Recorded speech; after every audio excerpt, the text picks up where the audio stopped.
చెప్పుకొనుచు కేకలు వేసి తమ తలల మీద దుమ్ము పోసుకొని ఏడ్చుచు దుఃఖించుచు అయ్యో అయ్యో అని ఆ మహాపట్టణము అందులో సముద్రము మీద ఓడలు గల వారందరూ దాని అందలి అధిక వ్యయము చేత ధనవంతులైరి అది ఒక్క గడియలో పాడైపోయనే అని చెప్పుకొనుచు కేకలు వేయుచుండిరి. చాలు. బయటికి వెళ్ళిన వారు లోపలికి రండి. దేవుని వాక్యమును జాగ్రత్తగా వినాలి.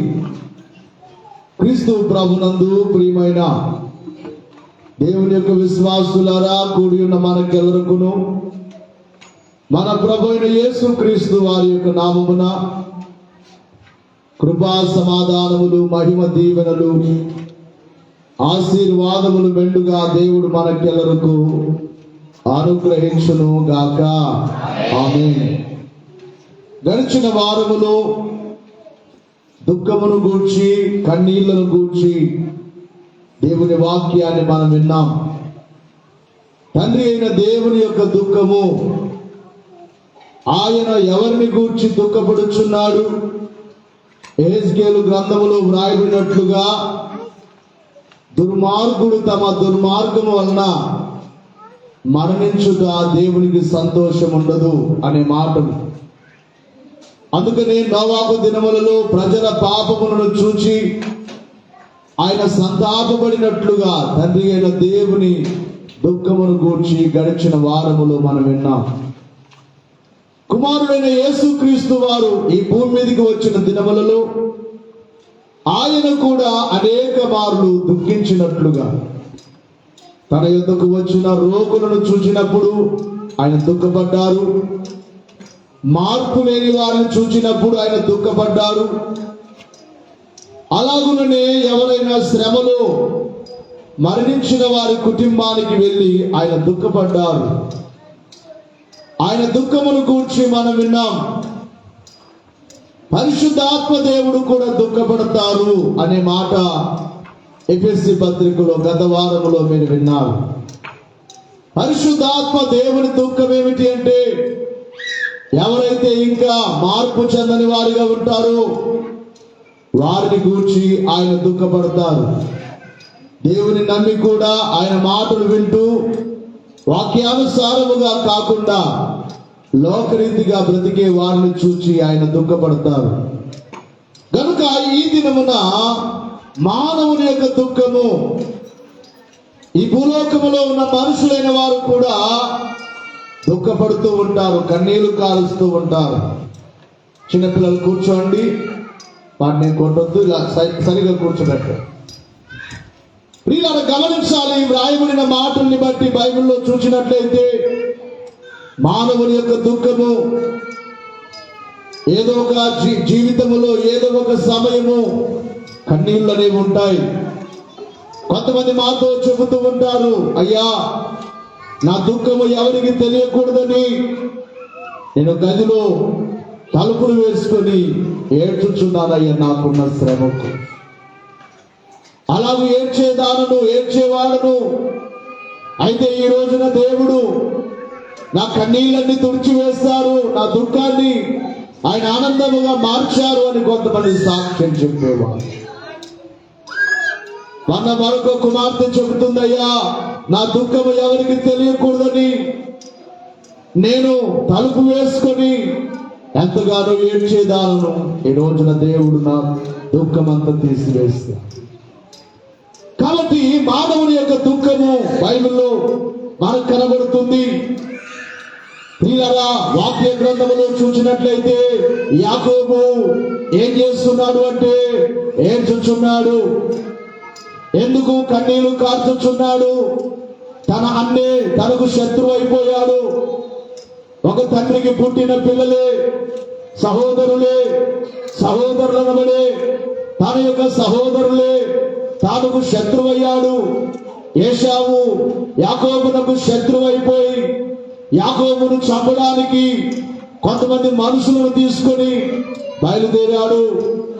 ఆ వార్త యాకోబుకు తెలియగానే యాకోబు బైబిల్లో వ్రాయబడింది, రాత్రంతా దేవుని సన్నిధిలో ఏడ్చాను. ఆది కాండములో అయితే మనకు అక్కడ ఏడ్చినట్లుగా వ్రాయబడలేదు, కానీ హోషేయ గ్రంథములో వాక్య పఠనంలో మనం చదువుకున్నాం కదా, 12వ అధ్యాయము 3-4 వచనాల్లో, తల్లి గర్భమందు యాకోబు తన సహోదరుని మడిమెను పట్టుకొనెను, మగసిరి గలవాడై అతడు దేవునితో పోరాడెను, అతడు దూతతో పోరాడి జయమొందెను. ఇక్కడ ఏమని రాయబడిందంటే, అతడు కన్నీరు విడిచి అతనిని బ్రతిమాలెను. బేతేలులో ఆయన అతనికి ప్రత్యక్షమాయను. చాలు ప్రియులారా, ఇక్కడ కన్నీళ్లు విడుచుచూ ఉన్నాడు, పోరాడుచూ ఉన్నాడు, రాత్రంతా ఏడ్చుచూ ఉన్నాడు. ఏమని? యాకోబు దుఃఖం ఏమిటంటే, నన్ను నీవు ఆశీర్వదిస్తేనే గాని నేను నిన్ను విడిచిపెట్టను. ఏడుస్తుంటే దేవుడు కూడా ఏడుస్తున్నాడు. అందుకే ఒక మనిషి ఏడుస్తుంటే దేవుడు సంతోషించేవాడు కాదు. పోయిన వారం కూడా చెప్పాను, ఎవరైనా ఏడుస్తుంటే పక్కవారు అనుకుంటారంట వాడు అలాగే ఏడవాలనుకుంటారంట. ఏమనుకుంటారు? మాట్లాడితే వాడు అలాగే ఏడవాలి, ఆయన అలాగే ఏడవాలి, బాగానే ఏడుస్తున్నారు ఇంకా ఏడవాలనుకుంటారట. దేవుని మనస్సు అది కాదు. యాకోబు దగ్గరకు వచ్చిన దేవుడే యాకోబు కన్నీళ్లు కారుస్తూ ఉంటే దేవుడు అక్కడ విడిచిపెట్టి వెళ్ళలేకపోతున్నాడు. మనుషులైతే ఎవరైనా ఏడ్చే వారి దగ్గరికి మనం వెళ్ళినప్పుడు కొద్దిసేపు వారిని ఓదార్చి మనం వచ్చి వేయగలం, కానీ వారి సమస్య తీర్చి మనం రాలేం. ఇక్కడ యాకోబు కన్నీళ్ళు ఏమిటంటే, నీవు నన్ను ఆశీర్వదిస్తేనే గాని నేను నిన్ను విడిచిపెట్టనంటున్నాడు. ఆది కాండము 32:26లో ఆయన తెల్లవారుచున్నది దేవుడు అంటున్నాడు. తెల్లవారుచున్నది కనుక నన్ను పోని అయ్యా యాకోబు, తెల్లవారిపోతుంది. ఏమిటి నీ దుఃఖము? ఏమిటి నీ పట్టుదల? ఎందుకు ఇంతగా ఏడ్చుచున్నావు? తాను శ్రమలో ఉన్నాడు కనుక తన శ్రమ దేవుడు తీసివేయాలని, తన అన్న యొక్క ప్రమాదంలో నుండి దేవుడు తప్పించాలని, అంత మాత్రమే కాకుండా తనను దేవుడు ఆశీర్వదించాలని నీళ్లు కారుస్తున్నాడు యాకోబు. అతడు నీవు నన్ను ఆశీర్వదించితేనే గాని నిన్ను పోనీయనెను. ఆయన నీ పేరేమని అడుగగా అతడు యాకోబు అని చెప్పెను. అప్పుడు ఆయన నీవు దేవునితోను మనుషులతోను పోరాడి గెలిచితివి గనుక ఇక మీదట నీ పేరు ఇశ్రాయేలే కానీ యాకోబు అనబడదని చెప్పారు. ఆశీర్వదించారు. నీవు ఆశీర్వదించాలని కన్నీళ్లు కార్చిన యాకోబు కన్నీళ్లకు దేవుడు జవాబునిచ్చి అతని ఆశీర్వదించాడు. మొదటిగా ఇక్కడ యాకోబు యొక్క ప్రార్థన లేక కన్నీటి ప్రార్థన, దేవుని సన్నిధిలో తాను ఆశీర్వదింపబడాలని ఏడుస్తూ ఉన్నాడు. ఆశీర్వాదం కొరకు, దేవుని ఆశీర్వాదం కావాలని ఏడ్చుచున్నాడు. నీవెప్పుడైనా ఏడ్చావా? నా జీవితము నా కుటుంబము శాపముతో ఉన్నదయ్యా, ఈ శాపమంతా పోయి నాకు ఆశీర్వాదం కావాలి, నీవు నన్ను ఆశీర్వదించే వరకు నీ సన్నిధిని నేను విడిచిపెట్టను, నీ పాదాలు నేను విడిచిపెట్టనని యాకోబు ఏడ్చినట్లుగా దేవుని సన్నిధిలో ఏడ్చినట్లయితే తప్పకుండా నీ యొక్క ప్రార్థనకు నెరవేర్పు కలుగుతుంది. రెండవదిగా చూసినట్లయితే మానవుని యొక్క జీవితంలో మరొక దుఃఖము అనారోగ్యమే ఒక దుఃఖము, రోగమే ఒక దుఃఖము. ఎవరికైనా రోగం వచ్చిందంటే సంతోషముగా ఉండలేరు. దేవుని యొక్క వాక్యములో కీర్తనల గ్రంథములో చూసినట్లయితే, కీర్తనల గ్రంథము ప్రియులారా 6వ అధ్యాయము 6వ వచనములో, కీర్తనల గ్రంథము 6:6 నేను మూలుగుచు ఆలసి ఉన్నాను, ప్రతి రాత్రియు కన్నీరు విడుచుచు నా పరుపు తేల చేయించున్నాను. అక్కడ పై భాగంలో రాయబడి ఉంటుంది. దావీదు ఎందుకు ఏడుస్తూ ఉన్నాడంటే తనకు ఒక శ్రమ వచ్చింది, తనకు ఒక అనారోగ్యం వచ్చింది.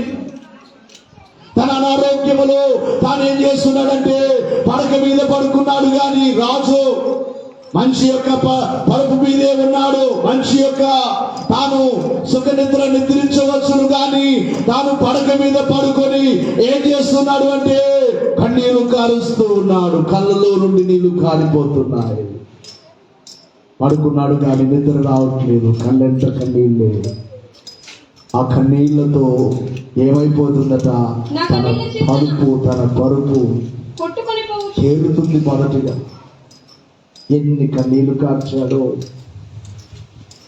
తన కన్నీళ్లతో రాజు ఏ కొదవ లేదు.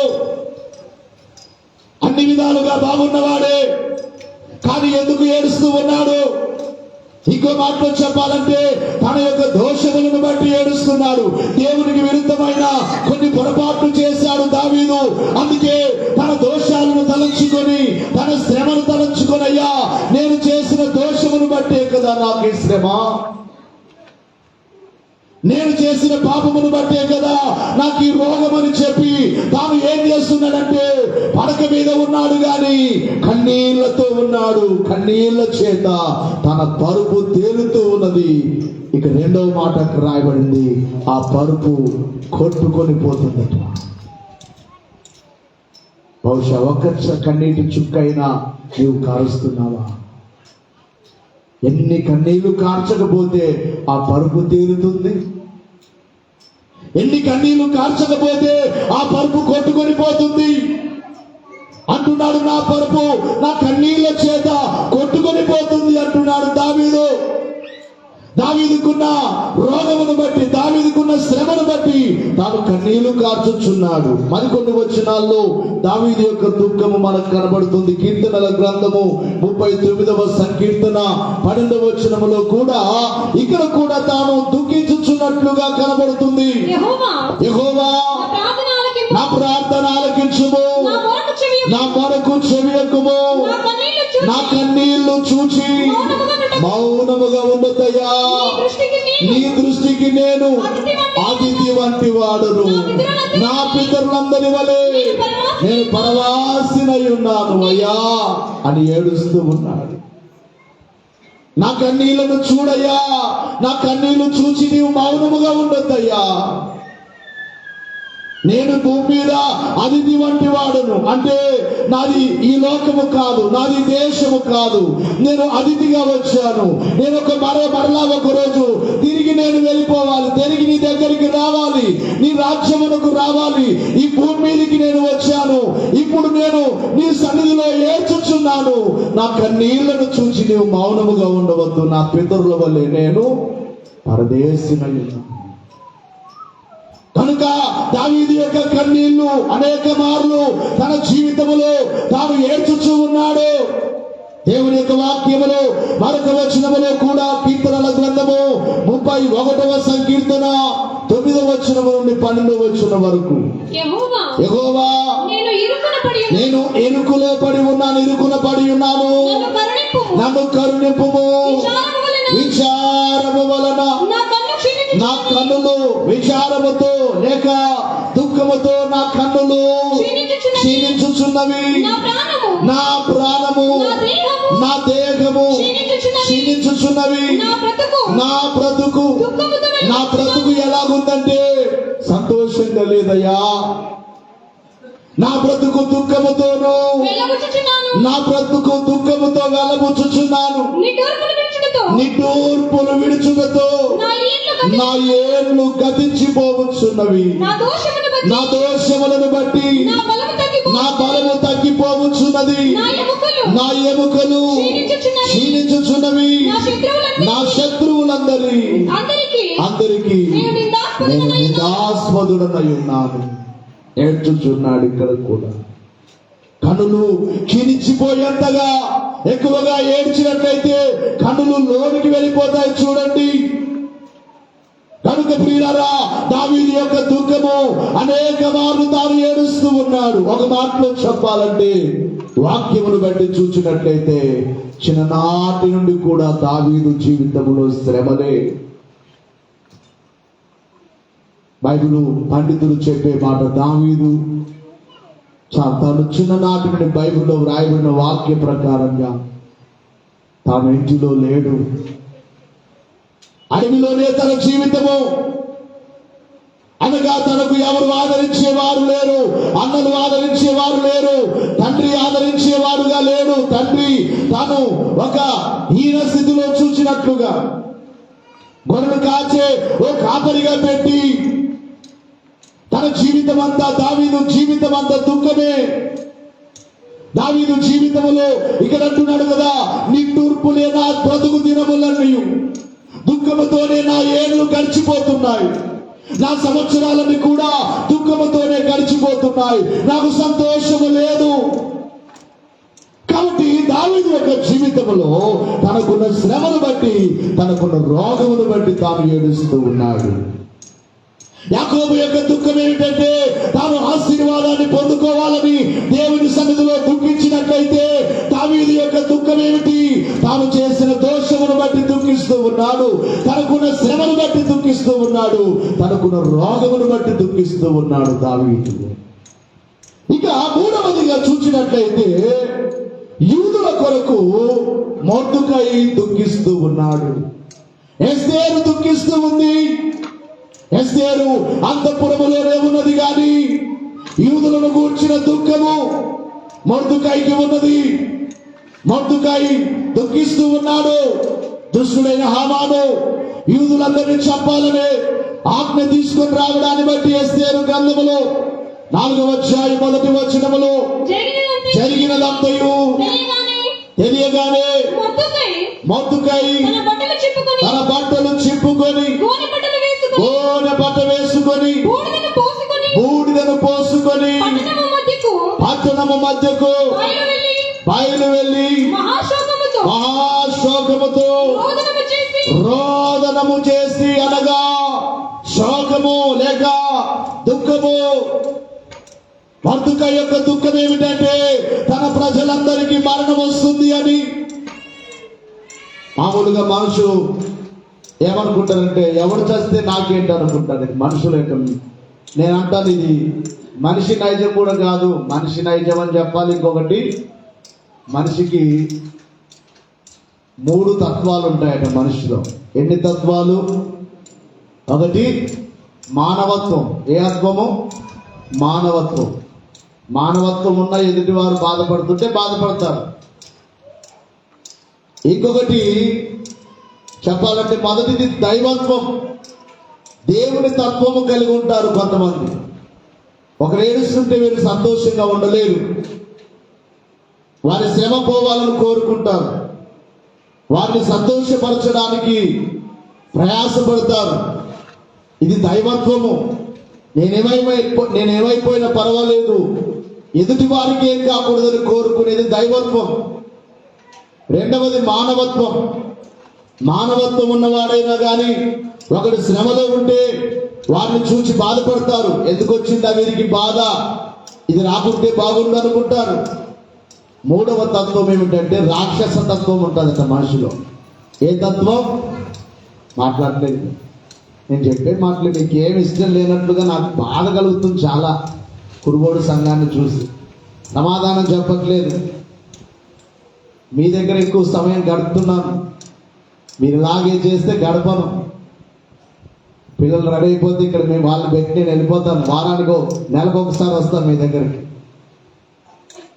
చెప్పండి సమాధానం. నేను చెప్పిందే చెప్పండి. మూడవది ఏ తత్వం? గట్టిగా చెప్పాలన్నారు. రాక్షస తత్వం. ఈ రాక్షస తత్వం ఉన్నవాడు ఎవరిని పట్టించుకోడు. తత్వమే రాక్షస తత్వం. ఒకరిని చంపాలనే తత్వం, ఒకరి కీడు చేయాలనే తత్వం, ఒకరు ఏడుస్తుంటే నవ్వే తత్వం. ఇది రాక్షస తత్వం. చెప్పండి, మనకి ఏ తత్వం ఉండాలి? మాట్లాడలేదు. మొదటిది ఉండాలా, రెండవది ఉండాలా? మాట్లాడలేదు. ఏది ఉండాలి? దైవత్వం ఉండాలా, మానవత్వం ఉండాలా? మాట్లాడలేదు. అంటే మానవత్వం కావాలా, దైవత్వం కావాలా? మన దేవుని పిల్లలం కనుక ఏ తత్వం ఉండాలి? మనకు ఒక పేరు పెట్టారు లోకంలో. నాకు అనిపిస్తుంది, దేవుని నమ్మకపోయినా మనల్ని చాలా మంది ఏమని పిలుస్తారు? యారి మక్కలు, దేవుని మొక్కల పవరు. దేవుని పిల్లలమని పిలబడుతున్నాం. మరి దేవుని పిల్లలని పిలువబడే వారిలో ఏ తత్వం ఉండాలి? గట్టిగా చెప్పాలి. ఇక్కడ ఈ దైవత్వము కలిగిన మొర్దెకై తన యొక్క తల మీద బూడిద పోసుకొని రోదనము చేస్తున్నాడు.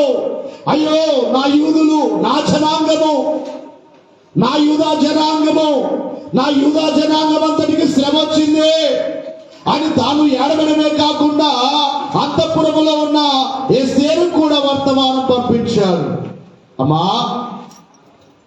నీవేం చేస్తావో తెలియదు. ఆమె కూడా అదే మనసు కలిగిందే కనుక ఏమంటుంది? నేను నశించదని అంటుంది. 16వ వచనంలో, నీవు పోయి షూషాను నందు కనబడిన యూదులందరినీ సమాజ మందిరమునకు సమకూర్చి నా నిమిత్తము ఉపవాసముండి 3 దినములు అన్నపానములు చేయకుండుడి. నేను నా పనికత్తలను కూడా ఉపవాసము ఉందుము. ప్రవేశించుట న్యాయ వ్యతిరేకముగా ఉన్నను. నేను రాజునొద్దకు ప్రవేశించెదను. నేను నశించెదను. చప్పట్లు కొడదాం. ఎస్తేరులో మొర్దెకైలో ఉన్నది ఏమిటంటే యూదులను గూర్చిన దుఃఖము.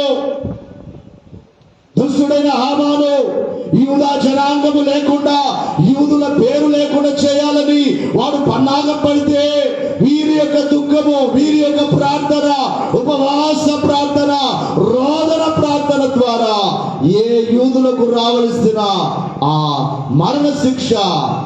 మరణ శిక్షకు ప్రయత్నించిన హామానుకి మరణం వచ్చేటట్లుగా దేవుడు చేస్తాడు. చదవను కూడా ఇంకా బైబిల్లో మనం చూసినట్లయితే చాలా మంది దుఃఖపడేవారు మనకు కనబడతారు. ప్రియులారా, గమనించాలి. దేవుని యొక్క వాక్యములో రాయబడిన మాటలు చూసినట్లయితే ప్రియులారా, ఇంకొక దుఃఖం ఏమిటంటే ఎవరైనా చనిపోయారనుకోండి, ఇంట్లో సంతోషంగా ఉంటారా? అమ్మా, అయ్యా చెప్పండి, ఎంత దుఃఖమో. చనిపోయి కొన్ని సంవత్సరాలైనా మర్చిపోలేము కొంతమంది. ఒకవేళ తల్లి పోయింది అనుకోండి, తల్లిని మర్చిపోలేము. తండ్రి పోయాడు అనుకోండి, తండ్రిని మర్చిపోలేము. భర్త చనిపోయాడు అనుకోండి, భర్తను మర్చిపోలేరు. ఎవరైనా పిల్లలు అనుకోకుండా చనిపోయారంటే మర్చిపోలేరు తల్లిదండ్రులు. ఎన్ని సంవత్సరాలైనా మర్చిపోలేరు. బైబిల్లో అలాగునా గృహములో మరణము జరిగిన వారు దుఃఖించినట్లుగా మనకు కనబడుతుంది.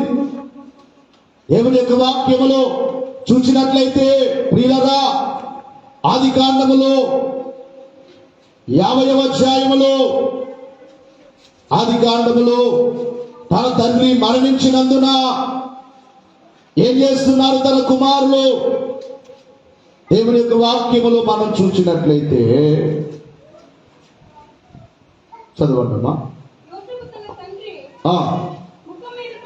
ముఖం మీద పడి అతని గూర్చి ఏడ్చి అతనిని ముద్దు పెట్టుకొనెను. తర్వాత సుగంధ ద్రవ్యములతో తన తండ్రి శవమును సిద్ధపరచవలెనని తన దాసులైన వైద్యులకు ఆజ్ఞాపించెను గనుక. బాగా వినాలి. 10వ వచనము నుండి ఒకసారి చదివినట్లయితే, యోర్దానునకు అవతలనున్న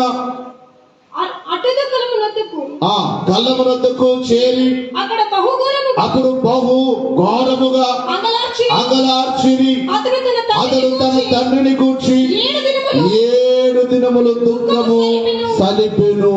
యోసేపట తన తండ్రి కొడుకు 7 రోజులు ఏడ్చాడు. ఇంకా అక్కడ రాయబడి ఉంటుంది 40 రోజులు దుఃఖ దినములు పాటించారు. అందుకే ఇంట్లో ఎవరైనా మరణిస్తే 40 రోజులు కూడా కొంతమంది ప్రార్థన పెట్టుకుంటారు. బైబిల్ ప్రకారంగా 40 రోజుల వరకు దుఃఖ దినములు. మనం ఇక్కడ తన తండ్రిని తలంచుకొని యోసేపు ఎంతగానో ఏడుస్తూ ఉన్నాడు, అంగలార్చుచున్నాడు అనే మాట ఇక్కడ చూస్తున్నాం. అవును, తండ్రే కదా, తండ్రి లేకపోతే పిల్లలు లేరు కదా. నిజమైన తండ్రి అయితే, నిజమైన పిల్లలైతే ఆ తండ్రిని తలంచుకొని పిల్లలు కన్నీళ్లు కారుస్తారు. ఇక్కడ ఎవరైనా గృహములో మరణం జరిగినప్పుడు దుఃఖించే దుఃఖములు మనకు కనబడతాయి.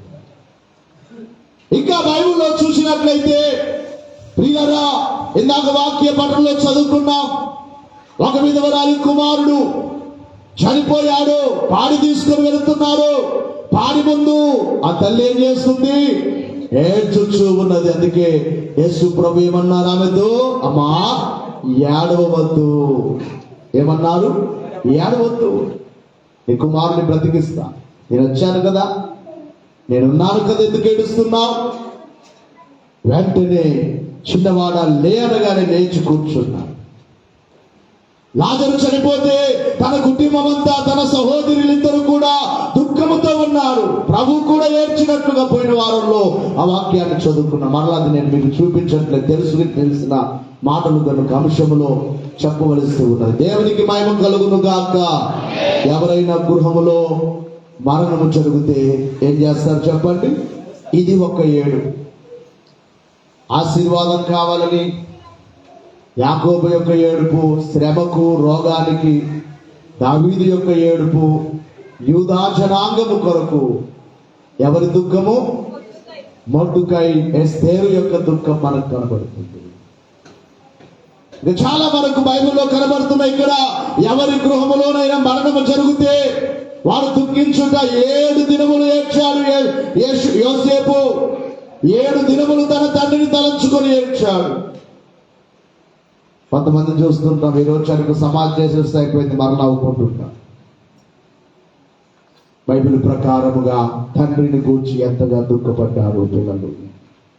కనుక ప్రియులారా, మీ అందరికీ చెప్పే మాట ఏమిటంటే, చాలా రకాల దుఃఖములు కనబడుతున్నాయి. సంతానము లేదని అన్న దేవుని మందిరానికి వెళ్ళి ఏం చేసిందట? సంతానము లేదని అన్న దేవుని సన్నిధికి వెళ్ళి ఏం చేసిందట? కన్నీళ్లు కార్చింది, ఏడ్చుచూ ఉంది, కన్నీళ్లు కుమ్మరిస్తుందట దేవుని సన్నిధిలో. పిల్లల బైబిల్ గ్రంథములో చాలా మంది మనకు కనబడతారు. సంతానము కొరకు ఏడ్చిన వారు, రోగము కొరకు ఏడ్చిన వారు, రకరకాలుగా ఏడ్చిన వారు మనకు కనబడతారు. ఇక 5వదిగా చూసినట్లయితే యేసుక్రీస్తు వారు సిలువను మోసుకొని వెళుచున్న సమయంలో యెరూషలేము కుమార్తెలు ఏడ్చుచున్నారు. యెరూషలేము కుమార్తెలైన వారు ఏం చేస్తున్నారు? గుండెలు బాదుకుంటున్నారు. నిజమే, ఇప్పటికి 2024 సంవత్సరాలు అవుతుంది యేసు ప్రభు భూమి మీదకి వచ్చి. ఆయన ఈ లోకములో మానవుని కొరకు చనిపోయి తిరిగి లేచి 2000 సంవత్సరాలు అవుతుంది. ఈ రోజుకి ఆ సిలువను ధ్యానం చేస్తే ప్రతి వారము నా కళ్ళంట కన్నీళ్ళు వస్తాయి. సిలువను చూచానంటే ఆ కన్నీళ్ళు వస్తాయి. ఎందుకంటే అది ఆయన మీద మనకున్న ప్రేమ. నిజముగా నువ్వు దేవుని ప్రేమిస్తే ఆయనను చూసినప్పుడు, ఆయన శ్రమ తలచుకున్నప్పుడు, ఆయన శ్రమ పొందుచున్నాడని కాదు, అది నీ కొరకు నా కొరకు అని. ఇది నా కొరకయ్యా, నీవు పొందిన శ్రమ నా కొరకు. ఎందుకు నా నిమిత్తము నీవు ఇంతగా బాధపడ్డావు? ఎందుకు నా నిమిత్తము ఇంతగా నీవు వేదన పొందావు? నా మీద నీకెందుకు ఇంత ప్రేమ? ఎందుచేత ఈ పాపిపై ఇంత ప్రేమ ఉండగలదు? ఎందుచేతయ్యా ఈ పాపి మీద ఇంత ప్రేమ? నేను నీకేమి ఇవ్వగలనని, నేను నీకేం చేయగలనని ఆ ప్రేమను తలంచుకుంటే హృదయం అంత దుఃఖం వచ్చేస్తుంది. ఎందుకయ్యా? నన్ను రక్షించడానికే కదా, నన్ను నరకము నుండి తప్పించడానికే కదా, నన్ను నీ బిడ్డగా మార్చుకోవడానికే కదా నీవు నా కొరకు శ్రమ పొందావని సిలువను చూసినప్పుడు, ఆయన శ్రమను తలంచుకున్నప్పుడు కన్నీళ్లు కారుతాయి. మంచిదే, అటు మనస్సు ఉన్న వారికి దేవుని ఆశీర్వాదం కలుగుతుంది.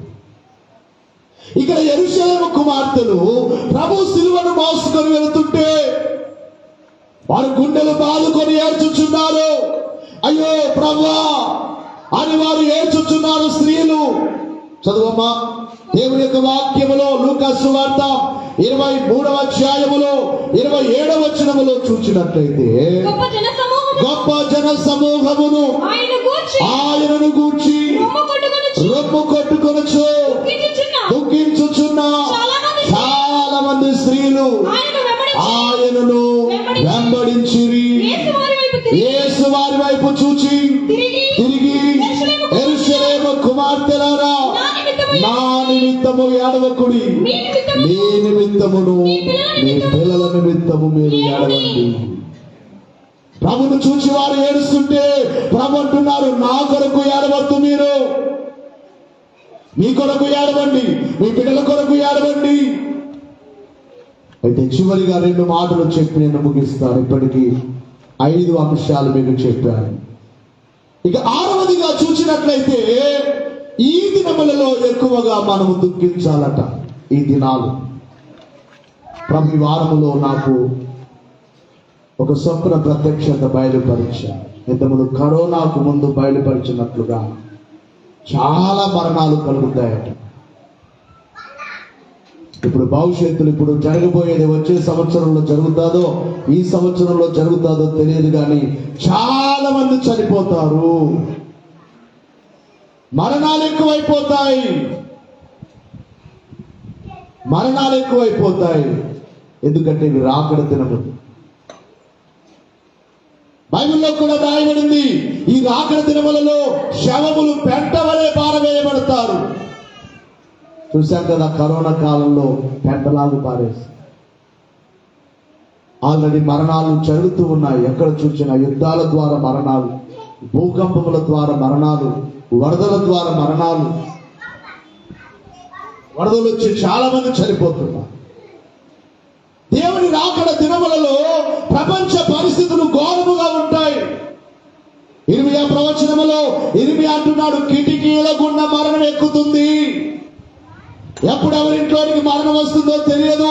కాబట్టి ఆ మరణము నీ మీదికి రాకుండా ఉండాలంటే, నీ పిల్లల మీదికి రాకుండా ఉండాలంటే, నీ కిటికీలోనికి రాకుండా ఉండాలంటే, నీ ఇంటిలోనికి రాకుండా ఉండాలంటే నీవు ఒక రోదన విద్య నేర్చుకోవాలట. ఏ విద్య? గట్టిగా చెప్పాలి. రోదన విద్య నేర్చుకోవాలి.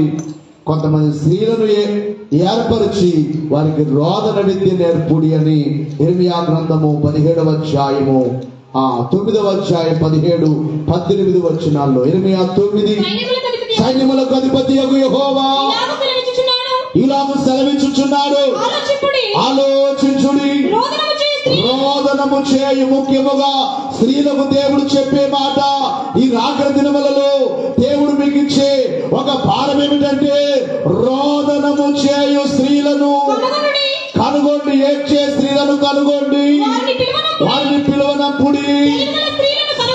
తెలివి గల స్త్రీలను కనుగొనుడి, వారిని పిలువనప్పుడి. మన కనులు కన్నీళ్లు విడుచున్నట్లుగా, మన కనురెప్పల నుండి నీళ్లు వలుకున్నట్లుగా వారు త్వరపడి మనకు రోదన ధ్వని చేయవలెను. మనము వలసపోతిమి, సిగ్గునందితిమి.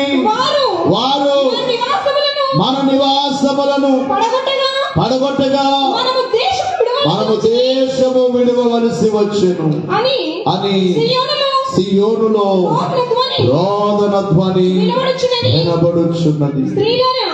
స్త్రీలారా, యెహోవా మాట వినుడి, మీరు చెవియొగ్గి ఆయన నోటి మాట ఆలకించుడి. మీ కుమార్తెలకు రోదనము చేయ నేర్పుడి. ఒకరికొకరు అంగలార్పు విద్య నేర్చుకోండి. తల్లి ఏడిస్తే పిల్లలు కూడా ఏడుస్తారు. విద్య నేర్చుకోండి. మన బైబిల్ విషయంలో ఒక అయ్యగారట మందిరంలో, ఇలా మందిరం అంటే మోకాళ్ళ మీద మందిరంలో చుట్టూ నడుచుకుంటూ ఏడ్చేర్చి ప్రార్థన చేసేవాడట అయ్యగారు. మందిరం అంతా మోకాళ్ళ మీద తిరిగేది, ఏడ్చేది కన్నీళ్ళే. ఆయన ప్రార్థన ముగించుకొని వెళ్ళిన తర్వాత ఆయన కొడుకులందరూ కూడా వాళ్ళకి ఏడుపు రాకపోయినా వాళ్ళ నాన్న ఏడుస్తున్నాడని వీళ్ళు కూడా ఏం చేసేవారట, వాళ్ళ పిల్లలు, అన్న పిల్లలు, తమ్ముడి పిల్లలు, దాదాపుగా చాలా మంది ఉంటారు. వారు ఒక 6-7 మంది 8 మంది వరకు ఉంటారు. వాళ్ళందరూ చిన్నపిల్లలు. ఏం తెలియదు వారికి, ప్రార్థన అంటే ఏంటో తెలియదు. వాళ్ళు కూడా వాళ్ళ నాయనలాగా మందిరంలో వాళ్ళ నాయన వెళ్ళిపోయిన తర్వాత డోర్ వేసుకొని ఆ మందిరం అంతా మోకాళ్ళ మీద తిరుగుతూ ఏడ్చేవాళ్ళం అంట. వారు కూడా ఈ రోజున వారి సేవ రాజమండ్రిలో గొప్ప సేవగా మారిపోయింది. చెప్పండి, నీ ఏడిస్తే నీ బిడ్డలు ఏడుస్తారు. అందుకే మీ బిడ్డలకు అంగలార్పు విద్య, రోదనము నేర్పించండి. రాకడ దినాలు ఇవి. అక్కడ చాలా ఈ వచనాలన్నీ రాకడను గూర్చే వ్రాయబడి, రాకడ సూచన ఇక్కడ కనబడుతుంది. ఎందుకు ఏడవాలి? 21వ వచనములో వీధులలో పసిపిల్లలు లేకుండాను, రాజమార్గములో యవ్వనులు లేకుండాను, వారి నాశనము చేయుటకై మరణము మన కిటికీలను ఎక్కుచున్నది, మన నగరులలో ప్రవేశించుచున్నది. యెహోవా వాక్కు ఇదే, నీవి మాట చెప్పుము. చేల మీద పెంట పడినట్లు, పంట కోయు వాని వెనుక పిడికలు పడినట్లు ఎవడును సమకూర్చకుండా మనుషుల శవములు పడును, వాటిని కూర్చువాడెవడు లేకపోయెను. చెప్పలు కొడదా. ఇలాంటి దినాలు ఇవి కనుక నువ్వు ఒక విద్య నేర్చుకోవాలి. ఈ వాక్యం నెరవేరింది. పెంట వలె శవాలు పారవేయబడుతున్నాయి దినాల్లో. ఎక్కడ చూచిన మరణాలు, ఎక్కడ చూచిన మరణాలు. దేవుని వాక్యం అబద్ధము కాదు, ప్రవచనం నెరవేరింది. కాబట్టి నీవు ఒక విద్య నేర్చుకోకపోతే అది నీ మీదకి కూడా రావచ్చు, అది నీ ఎవరి బిడ్డల మీదకి రావచ్చు, అది నీ కుటుంబంలోనికి రావచ్చు. అది రాకుండా ఉండాలంటే ఏం నేర్చుకోవాలట? చెప్పండి అమ్మా, మాట్లాడితే. ఎవరన్నా తిడితే బాగా ఏడుస్తారు. భర్త తిడితే, ఇంట్లో పెద్దలు తిడితే మూలం కూర్చొని అస్తు మాట్లాడేవారు. నా రకాల ఇవతే సత్తిన్నారు. ఎవరైనా తిడితే అంటే మిమ్మల్ని బాగా తిట్టాలన్నమాట. అలాంటి ఏడుపులు కాదు.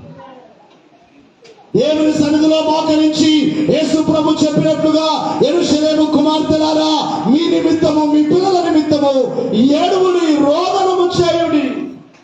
విలాప వాక్యములో కూడా 2వ అధ్యాయం 18వ వచనం, 2:18. త్వరగా చదవండి. విలాప వాక్యములు 2వ అధ్యాయం 18వ వచనం. జనులు హృదయపూర్వకముగా యెహోవాకు మొరపెట్టుదురు. సియోను కుమారి ప్రాకారమా, నది ప్రవాహము వలె దివారాత్రము కన్నీళ్లు పారనిమ్ము. సియోను కుమారి అనగా ఓ క్రైస్తవ కుమారుడా, కుమార్తె, నీవు చేయవలసిన పని ఏమిటంటే దివారాత్రములు కన్నీళ్లు కార్చుము. కారుస్తున్నారా? ఏడుస్తున్నారా? మీ కుటుంబాల కొరకు, మీ బిడ్డల భవిష్యత్తు కొరకు, మీ బిడ్డలు కీడు రాకూడదని వచ్చిన తర్వాత ఏడవడం కాదు. కొంతమంది వచ్చినాక ఏడుస్తారు. జ్వరం వచ్చినప్పుడు, లేకపోతే బాధ వచ్చినప్పుడు, హాస్పిటల్లో పడినప్పుడు ఏడవడం కాదు. అక్కడికి వెళ్ళక ముందే ఏడవు. అక్కడికి వెళ్ళకముందే, ఆ శ్రమ రాకముందే, ఆ మరణం రాకముందే నీవు ఏడ్చినట్లయితే ఆ వచ్చే శ్రమ నీ కన్నీళ్లను బట్టి దేవుడు దాన్ని ఆపు చేస్తారు. కాబట్టి ఏడవడం నేర్చుకో. నేను సొంతంగా చెప్పట్లేదు, బైబిల్లో ఉన్న మాటలు. నీకేది నేను సొంతంగా చెప్పను కూడా. కొంతమంది వాక్యం చూపించకుండా చెప్తారు, వాడిని తెప్పబట్టట్లేదు. నేను వారికి దేవుడు ఇచ్చిన ఒక వరం అనుకోండి. నేనైతే వాక్యం చూపించకుండా ఏది చెప్పను, ఎప్పుడు చెప్పను. ప్రతిదీ బైబిల్లోనే వెతుక్కుంటాను. గంటల తరబడైనా ఒక అంశం నాకు దేవుడు ప్రేరేపిస్తే ఆ అంశమును గురించి బైబిల్లో ఎక్కడెక్కడుందో అంత కూడా ఒక మాటలో చెప్పాలంటే గని తవ్వుకుంటారు చూడండి, అలా తవ్వుకుంటారు అన్నమాట. అవన్నీ రెఫరెన్సులన్నీ సిద్ధపరచుకుంటాను. ఇంకా చాలా విషయాలు ఉన్నాయి కన్నీళ్ళ గురించి బైబిల్లో. అవసరమైన మాటలు మీకు చెప్తున్నాను. కాబట్టి ఇవి రాకడ దినములు కనుక, దేవుని రాకడ సమీపముగా ఉన్నది కనుక, ప్రపంచానికి ఇంకొక రోజు రాబోతుంది. నెక్స్ట్ వచ్చేది అదే. ఇప్పుడు వచ్చేది ఆల్రెడీ ఇప్పుడు రాకడ దినాల్లో ఉన్నాం. రాకడకు ముందు ఏమిటంటే యూదులు పాలస్తీనాకు వెళ్ళిపోవాలి. వెళ్ళిపోయారా? ఎప్పుడో వెళ్ళిపోయారు. వెళ్ళిపోవడమే కాకుండా ప్రపంచ దేశాల్లో అభివృద్ధి పొందిన దేశముగా దేశములన్నీ కూడా ఇజ్రాయేలునే మాదిరి తీసుకుని అలాగున ఇజ్రాయేల్ దేశం ఈ రోజున ఉన్నది. చప్పట్లు కొడదాం. దేవుని ప్రవచనం నెరవేరిందా? నెరవేరలేదా? నెరవేరింది. శవాలు పెంటవలే పారవేస్తారు. కరోనా సమయంలో నెరవేరిందా? నెరవేరలేదా? నెరవేరింది. ప్రపంచమంతా దేవుని సువార్త వినబడాలి. వినబడుతుందా లేదా? ఈ రోజున మనదొకటే కాదు, వేల మంది సేవకులు యూట్యూబ్లో, ఫేస్బుక్లో, వాట్సాప్లో ఇంకా అనేక రీతులుగా ఈ యొక్క సోషల్ మీడియా ద్వారా ప్రపంచమంతటికి దేవుని సువార్త వినబడుతుందా లేదా? సెల్ ఫోన్ లేని వారు ఎవరైనా ఉన్నారా? మాట్లాడలేదు.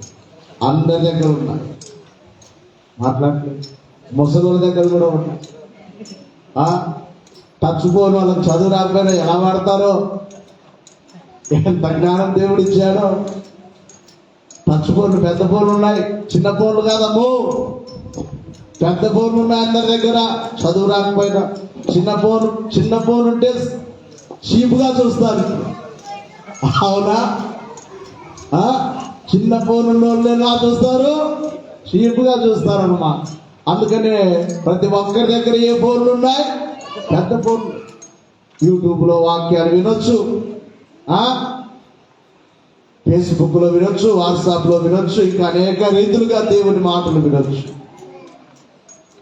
కనుక ప్రపంచమంతా దేవుని సువార్త ప్రకటింపబడుచు ఉన్నది. బైబిల్ కూడా ఇప్పటికి 3000 భాషల్లో చూవేయబడింది. చపలు కొడదాం. ఈ 3000 భాషలట ప్రపంచంలో అందరూ మాట్లాడే భాషలట. ఈ 3000 భాషలు ఏంటి? ప్రపంచంలో ఉన్న జనాభంతా మాట్లాడే భాషల్లోనికి బైబిల్ అచ్చు వేయబడింది. ఈ మాట కూడా నెరవేరింది. ఇంకొకటి నెరవేరాలి, అది కూడా నెరవేరుతారు.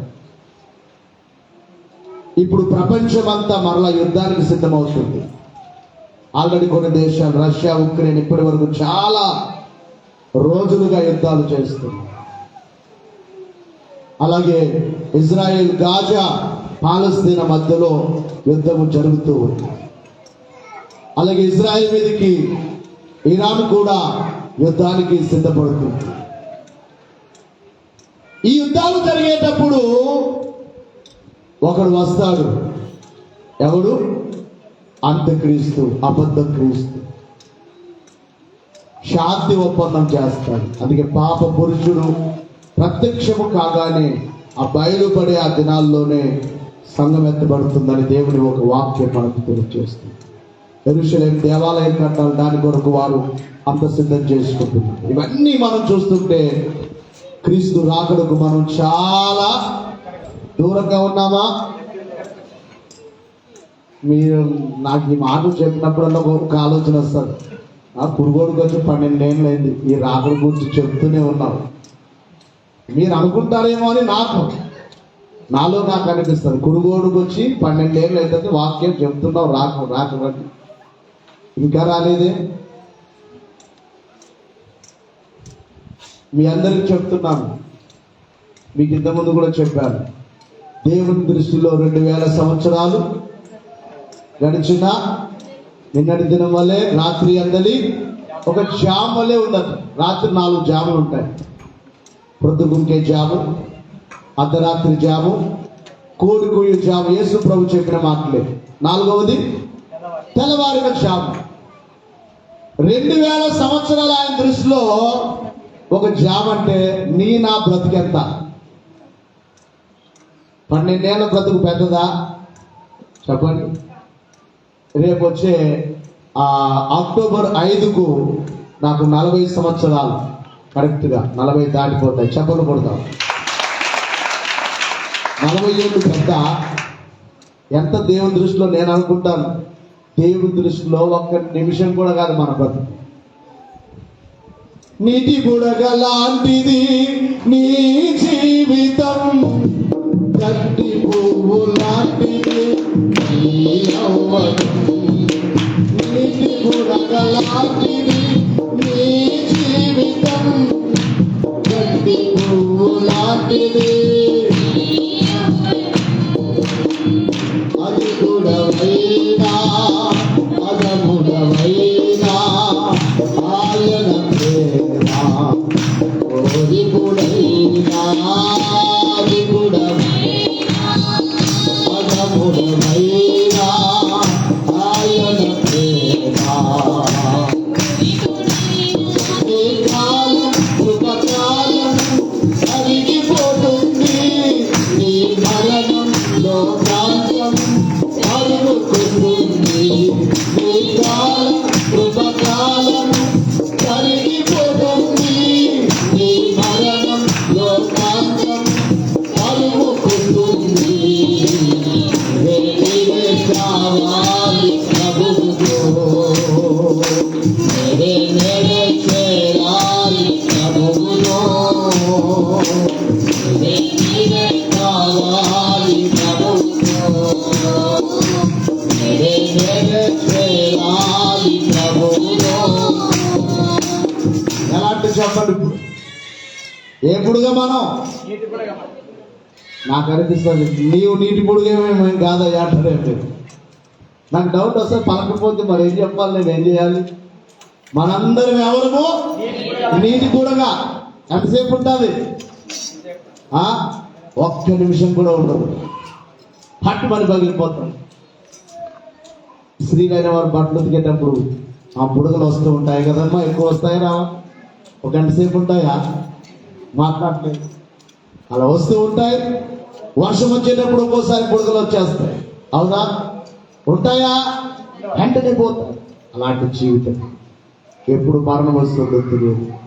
ఎప్పుడు వచ్చినా మనము ఆయన రాకడకు సిద్ధపడి ఉండాలి. సిద్ధపడితే నీవు చనిపోయినా మరలా తిరిగి లేస్తావు కనుక ఈ వేళే అనుకోవాలట మనం. అసలు బైబిల్ మిషన్ ఎందుకు దేవుడు బయలుపరిచారు దైవజనుని కంటే? చాలా మంది రాకడ ఎప్పుడో వస్తుంది అనుకుంటున్నారు. కాదు, బైబిల్ మిషన్ వారమైన మనము ఏమని నమ్మాలంటే నేడే నా ప్రభు వస్తాడు. చెప్పలు కొట్టండి. ఈ వేళే నేడే ప్రభువు వచ్చును, వారే కన్యోడు.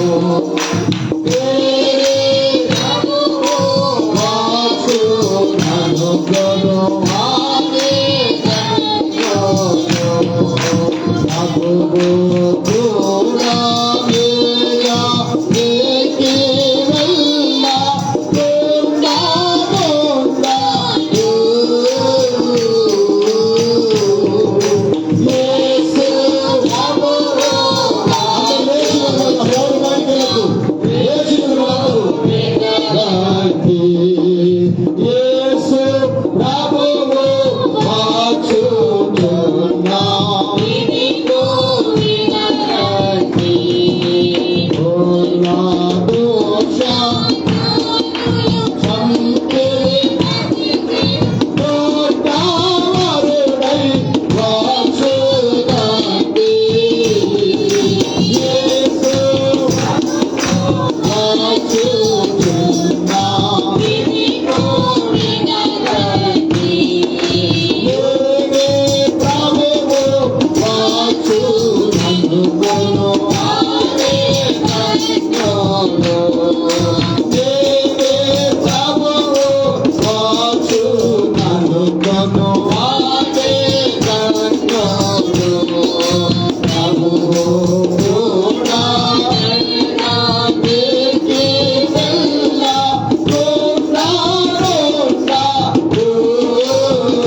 రాస్తాడు? నేడే. ఈ రోజే. ఏ రోజుకి ఆ రోజు మన విశ్వాసం ఏమై ఉండాలి? నా ప్రభు చెప్పిన గుర్తులన్నీ నెరవేరిపోయాయి, నా ప్రభు రాబోవచ్చు, నేను సిద్ధముగా ఉండాలి. కాబట్టి రాకడ దినములలో రోదన విద్య నేర్చుకోవాలి, కన్నీళ్లు కార్చాలి, దుఃఖించాలి, పిల్లలకు కూడా నేర్పించాలి. ఇక చివరి మాట ఏమిటంటే, ప్రపంచమంతా దుమ్ము పోసుకొని ఏడ్చే రోజు ఒకటి రాబోతుంది. ప్రపంచమంతా రాకడ తర్వాత, క్రీస్తు రాకడ తర్వాత ప్రపంచమంతా దుఃఖమే. సంతోషం అనేది కనబడదు. ఎక్కడ, ఏ కుటుంబంలో కనబడదు, ఏ వ్యక్తిలో కనబడదు. కారణం ఏమిటంటే, ఒక్క క్షణములోనే బబులోను అనబడే లోకము నాశనం అయిపోతుంది. బబులోను అనగా ఈ లోకం అని అర్థము. ఈ బబులోను అనబడే లోకము, ఈ బబులోను ద్వారా ఎందరో, ఈ లోకము ద్వారా ఎందరో ధనికులైపోతున్నారు. ఈ లోకము ద్వారా ఎందరో ధనము సంపాదిస్తున్నారు. ఈ లోకము ద్వారా ఎందరో మేలులు పొందుతున్నారు. కాబట్టి ఈ లోకమే అంతమైపోయే ఒక రోజు, ఆ దినమున అందరూ ఏం చేస్తారట? మొదటిగా చదువుకున్నాం ప్రకటన గ్రంథము 18వ అధ్యాయంలో, ఈ మహాపట్టణముతో సమానమైనదేది అని చెప్పుకొనొచ్చు, కేకలు వేసి తమ తలల మీద దుమ్ము పోసుకొని ఏడ్చుచు దుఃఖించుచు, అయ్యో అయ్యో ఆ మహాపట్టణము, అందులో సముద్రము మీద ఓడలు గల వారందరూ దాని అందరి అధిక వ్యయము చేత ధనవంతులైరి, అది ఒక్క గడియలోనే పాడైపోయినని చెప్పుకొనుచు కేకలు వేయుచుండిరి. గమనించాలి ప్రియులారా, ఇక్కడ మనం చూసినట్లయితే బబులోను పాడైపోయిందని ప్రజలందరూ ఏమి చేస్తున్నారు? ఏడ్చుచూ ఉన్నారు. తమ తలల మీద దుమ్ము పోసుకొని ఏడ్చుచూ ఉన్నారు, బాధపడుచూ ఉన్నారు. కారణం ఏమిటి? దేవుని యొక్క వాక్యములో మరొక వచనములో కూడా మనం చూసినట్లయితే 18వ అధ్యాయం 7వ వచనము నుండి చూసినట్లయితే, అది నేను రాణినిగా కూర్చుండుదానను, నేను విధవరాలను కాను, దుఃఖము చూడనని తన మనసులో అనుకొనినే కనుక అది తను తాను ఎంతగా గొప్ప చేసుకొని సుఖభోగములను అనుభవించెను, అంతగా వేదనను దుఃఖమును దానికి కలుగ చేయుడి. అందుచేత ఒక్క దినముననే దాని తెగుళ్ళు అనగా మరణమును దుఃఖమును కరువును వచ్చును. దానికి తీర్పు తీర్చుచిన దేవుడైన ప్రభువు బలిష్ఠుడు కనుక అది అగ్ని చేత పూర్తిగా కాల్చివేయబడెను. ఈ లోకము అనబడే బబులోను నేను రాణిని అనుకుంటుంది లోకము. ఇక్కడ చాలా వర్తకములు, ఆ తర్వాత ఉంటుంది వ్యభిచారము అనే ఒక వర్తకు ద్వారా ఈ లోకాన్ని అది మోసం చేస్తుంది. లోకము మాటలు చెప్పాలని, లోకములో ఉన్నవన్నీ ఎన్ని? 3 అని మనం చూస్తాం. శరీరాశ, నేత్రాశ, జీవపు డబ్బము. వీటి ద్వారా ధనము సంపాదించాలని, పాపము చేయాలని, సుఖముగా ఉండాలని, గర్వముగా అన్ని రాణిని అనే గర్వము ఒక్క గడియలోనే దేవుడు అంతటిని నాశనం చేసినప్పుడు దాని ద్వారా ధనవంతులైన ప్రజలందరూ ఏం చేస్తారట? దుమ్ము పోసుకుంటారు, ఏడ్చుచూ ఉంటారు. ఆ దినమునకు దగ్గరలో ఉన్నాం. నేను చెప్పే మాటలు అబద్ధం అనుకోవద్దండి. మార్పు చెందండి, జీవితాన్ని మార్చుకోండి. ప్రార్థన అనగానే పరుగెట్టండి, ప్రార్థన అనగానే దేవుని సన్నిధికి రండి. ఈ రోజు నుంచి 21 రోజు ప్రార్థనలు జరుగుతాయి. సోమవారం, ప్రతి సోమవారం లక్ష్మీపురంలో రండి. దగ్గరే వాహనాలు ఇచ్చారు దేవుడికి. పనులు లేని వారు ఎవరున్నారు? ప్రార్థనలు కానీ దేవుని సన్నిధికి రండి. అందరికీ చెప్తున్నా, మంగళవారం, బుధవారం, గురువారం బూదాల్లో అక్కడ 3 రోజులు ప్రార్థనలు జరుగుతాయి. మరలా శుక్రవారం ఇక్కడ ఉదయం ప్రార్థన జరుగుతుంది, సన్నిధి పూజ. శనివారం రాత్రికి ఇక్కడ ప్రార్థన ఉంటుంది. ఈ 3 వారాలు కంటిన్యూగా పిల్లలు పెద్దలు అందరూ రండి.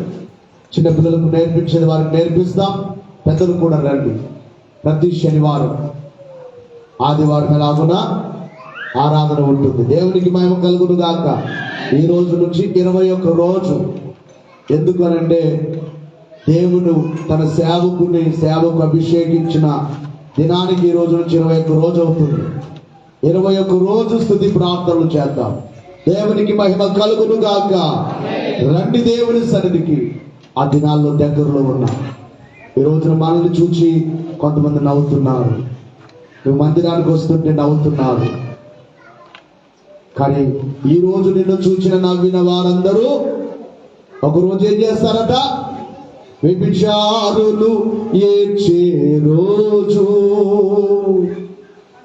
మోసగాళ్ళు మసలే రోజు, వ్యభిచారులు ఏడ్చే రోజు, మోసగాళ్ళు మసలే రోజు, అబద్ధికులు అరచే రోజు, అయ్యో దొంగలందరిలే రోజు, అబద్ధికులు అరచే రోజు,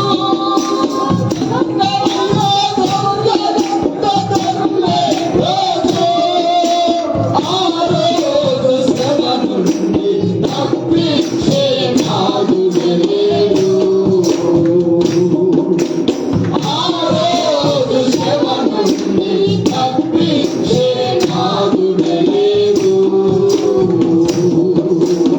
అది అదే ఆ రోజు, యేసయ్య ఉగ్రత రోజు, ఏడే శ్రమల రోజు, అయ్యో పాపులంతా ఏడ్చే రోజు, అయ్యో పాపులంతా ఏడ్చే రోజు. ఈరోజు సంతోషిస్తావా? ధనంలో సంతోషిస్తావా? పాప భోగములో సంతోషిస్తావా? గర్వముతో సంతోషిస్తావా? దేనితో నీవు ఇప్పుడు సంతోషిస్తావో ఒక రోజు రాబోతుంది. అది దగ్గరలోనే ఉంది. ఆ రోజు ఒక్కటే వినబడుతుంది. ఏమిటి చెప్పండి అయ్యామా? అందరూ ఏడుస్తారు, చిన్నలు ఏడుస్తారు, భోజనం దొరకదు, అగ్ని వర్షము కురిసి అగ్ని వడగల్ల వలన వృక్షాదులెల్లా కాలిపోవు, కూరలు నీడలేక, కూరగాయలు దొరకవు, చెట్లు నీడ ఉండదు, ఫలములు ఉండవు, పశువులకు మేత దొరకదు. ఏం చేయాలి? అడవక ఆకలేస్తే మనిషి ఏం చేస్తాడు? తినడానికి లేకపోతే ఏం చేస్తాడు? ఒకవేళ పెద్దవారైతే శక్తిని బట్టి తట్టుకోవచ్చు. చిన్నపిల్లలు ఏం చేస్తారు? అలాంటి భయంకరమైన దినాలు రాబోతున్నాయి. నీ జీవితాన్ని మార్చుకో, నామకార్థంగా ఉండదు. ప్రతిరోజు ప్రార్థన చేసుకో, ప్రతి తెల్లవారుజామున దేవుని సన్నిధిలో గడుపు, ప్రతి ఆదివారం ఆరాధన మానొద్దు. ఏ కార్యక్రమం పాస్టర్ గారు ఉందని చెప్పినా మానొద్దు. ఆ దినము సమీపించే కొలది ఎక్కువగా మీరు కూడుకోండి అని రాయబడింది. ఇవన్నీ మీకు చాలాసార్లు చెప్పాను కదా, చెప్పింది మరలా చెప్తున్నానని మీరు అనుకుంటారేమో. కానీ దేవుని వాక్యాన్ని మనం చులకనగా చూడొద్దు. తప్పకుండా దుమ్ము పోసుకొని ఏడ్చే రోజులు రాబోతున్నాయి. ప్రపంచ ప్రజలు, ధనవంతులు, గొప్పవారు, ప్రపంచ ప్రజలందరూ ఇక్కడ పాడుకుంటున్నాం కదా, పాపులంతా ఏడ్చే రోజు. వ్యభిచారము చేసే వారికి ఇప్పుడు అది సంతోషం అనిపించవచ్చు. వ్యభిచారులు ఆ రోజున ఏం చేస్తారట? ఏడుస్తారు. దొంగతనం మనిషికి సంతోషంగా ఉండొచ్చు. ఒకరికి దొంగలించి సంతోషించవచ్చు, ఒకరిని మోసం చేసి సంతోషించవచ్చు, అబద్ధాలాడి సంతోషించవచ్చు. ఈ పాపులందరూ ఏడ్చే రోజు ఒకటి రాబోతుంది. కాబట్టి నీవు ఇంకా పాపములో ఉన్నట్లయితే దావీదు దుఃఖించినట్లుగా, తన దోషములను బట్టి దుఃఖించినట్లుగా దుఃఖించు. దేవుని సన్నిధిలో దేవుని వైపు చూడు, ఆయన రాకకు సిద్ధపడు. అట్టి భాగ్యము దేవుడు మనకు దయచేయును గాక. ఆమేన్. అందరూ మోకరించాలి. అందరూ మోకరించండి. ప్రార్థన. చంద్ర ముందుకు రావాలి, మహిమను ముందుకు రావాలి, ప్రార్థన చేయండి.